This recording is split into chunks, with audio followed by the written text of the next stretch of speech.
কাপ্তাই হ্রদ বাংলাদেশের পার্বত্য চট্টগ্রাম অঞ্চলের রাঙামাটি জেলার একটি কৃত্রিম হ্রদ। কর্ণফুলী পানি বিদ্যুৎ কেন্দ্রের জন্য 1956 সালে কর্ণফুলী নদীর ওপর কাপ্তাই বাঁধ নির্মাণ করা হলে রাঙামাটি জেলার 54,000 একর কৃষি জমি ডুবে যায় এবং এ হ্রদের সৃষ্টি হয়। কাপ্তাই হ্রদের অবস্থান দক্ষিণ পূর্ব বাংলাদেশ। এর স্থানাঙ্ক 22°29'45" ইঞ্চি উত্তর, 92°13'45" পূর্ব।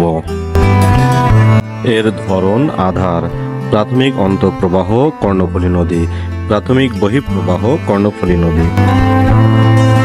অববাহিকা 11,122 বর্গ কিলোমিটার, 4,294 বর্গ মাইল। অববাহিকার দেশসমূহ বাংলাদেশ। গড় গভীরতা 100 ফুট 30 মিটার, সর্বাধিক গভীরতা 495 ফুট 151 মিটার। কাপ্তাই লেক সম্পর্কে জানতে এই ভিডিওটি সম্পূর্ণ না টেনে দেখুন। মনের সকল জিজ্ঞাসা আর কৌতূহল মেটাতে অজানাকে জানার যাত্রায় আমাদের সঙ্গী হতে পারেন আপনিও। সাবস্ক্রাইব করুন ও পাশে থাকা বেল আইকনটি ক্লিক করুন। অজানাকে জানার যাত্রা শুরু হোক এখনই। কাপ্তাই বাঁধ। পাকিস্তান সরকার 1956 সালে আমেরিকার অর্থায়নে কাপ্তাই বাঁধ নির্মাণ শুরু করে। 1962 সালে এর নির্মাণ শেষ হয়।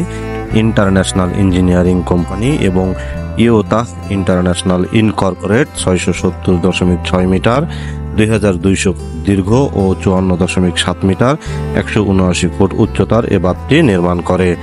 এ বাঁধের পাশে 16টি জলকপাট সংযুক্ত 745 ফুট 227 মিটার দীর্ঘ একটি পানি নির্গমন পথ বা সিম্পলওয়ে রাখা হয়েছে।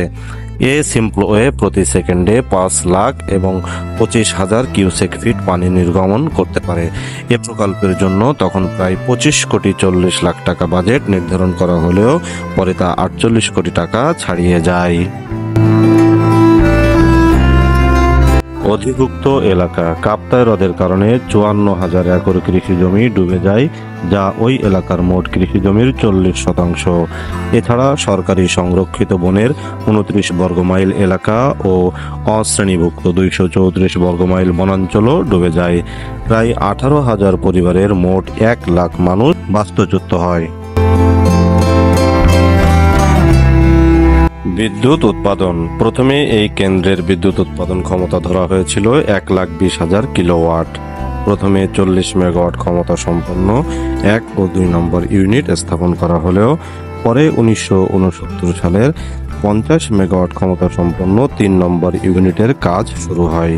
বর্তমানে মোট 5টি ইউনিট চালু আছে, যার মোট বিদ্যুৎ উৎপাদন ক্ষমতা 230 মেগাওয়াট।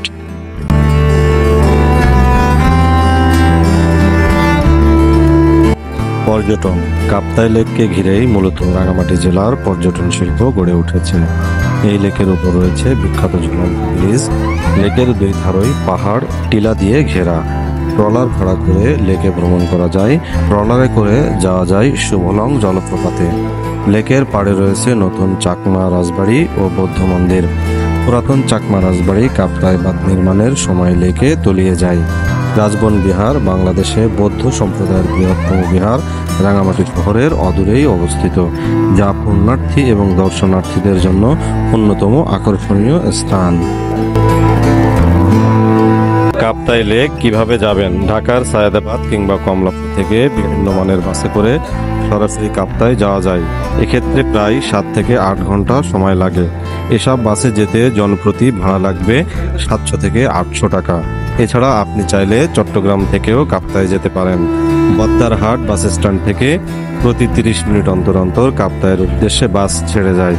ভাড়া 80 থেকে 120 টাকা। সময় লাগবে 2 ঘন্টার মতো। ঢাকা থেকে ট্রেনে চট্টগ্রাম এসে বদ্দারহাট বাস টার্মিনাল থেকেও কাপ্তাই যেতে পারবেন। বান্দরবান থেকে কাপ্তাই যেতে চাইলে গোয়াইনছড়ি বাস স্ট্যান্ড থেকে রাঙামাটিগামী বাসে করে গিয়ে বুড়ইছড়ি নেমে সিএনজি দিয়ে কাপ্তাই যেতে পারবেন। রাঙামাটি থেকে সড়ক পথে বাসে কিংবা সিএনজিতে অথবা ট্রলার নৌকায় কাপ্তাই লেক হয়ে কাপ্তাই বাজার যাওয়া যায়। কাপ্তাই হ্রদের জলবিদ্যুৎ। নদী বা জলপ্রপাতের জলের বেগ ব্যবহার করে টারবাইন যন্ত্রের মাধ্যমে উৎপাদিত বিদ্যুৎ। কাপ্তাই বাঁধ বাংলাদেশের রাঙ্গামাটি জেলার কাপ্তাই হ্রদের উপর নির্মিত একটি বাঁধ।